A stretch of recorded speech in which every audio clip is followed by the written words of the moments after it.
pembagian wilayah kerja dan juga pembagian beban kerja.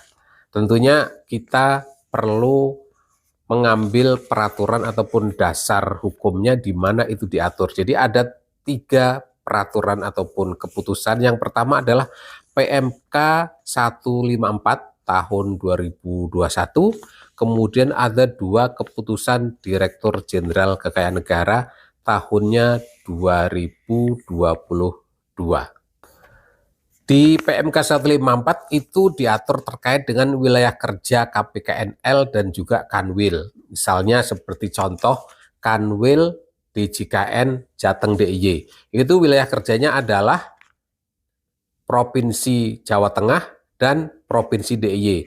Kemudian KPKNL yang berada di bawah Kanwil DJKN Jateng DIY adalah ada beberapa, misalnya Semarang, Pekalongan, Tegal, Purwokerto, Surakarta, dan Yogyakarta.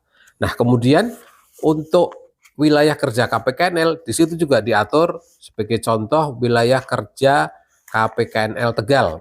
4 wilayah yaitu Kota Tegal, Kabupaten Tegal, Kabupaten Brebes, dan juga Kabupaten Pemalang. Nah, itu diatur di PMK 154. Tapi ada KPKNL yang di PMK 154 tidak ada wilayah kerjanya, seperti KPKNL Tangerang 1 dan juga Tangerang 2. KPKNL Jakarta 1 sampai dengan Jakarta 5. Itu di PMK 154 tidak diatur. Nah, di mana diaturnya? Diaturnya di Keputusan Dirjen Kekayaan Negara.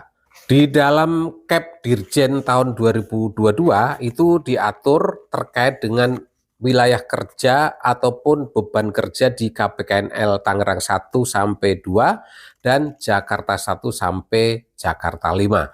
Agak sedikit berbeda dengan peraturan atau pengaturan yang ada di PMK 154.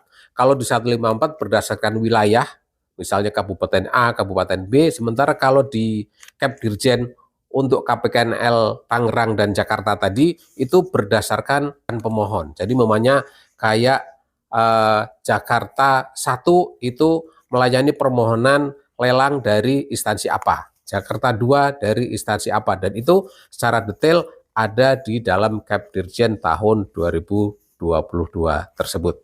Kemudian untuk Kanwilnya diatur pembagian kerja di masing-masing seksi. Umpamanya seksi PKN 1 itu menangani apa, seksi PKN 2 apa, lelang bimbingan lelang 1 apa, dan sebagainya. Nah, itu secara detail juga diatur untuk pembagian tugas di Kanwil berdasarkan seksi. Pembagian tugas di kantor pusat diatur dalam Kep Dirjen tersendiri, tahunnya masih tahun 2022. Itu secara rinci juga masing-masing dari mulai sekretariat, kemudian direktorat, kemudian turun sampai ke level seksi, itu dilakukan pembagian beban kerja yang berbeda-beda. Jadi itu teman-teman, mudah-mudahan manfaat. Terima kasih. Assalamualaikum warahmatullahi wabarakatuh.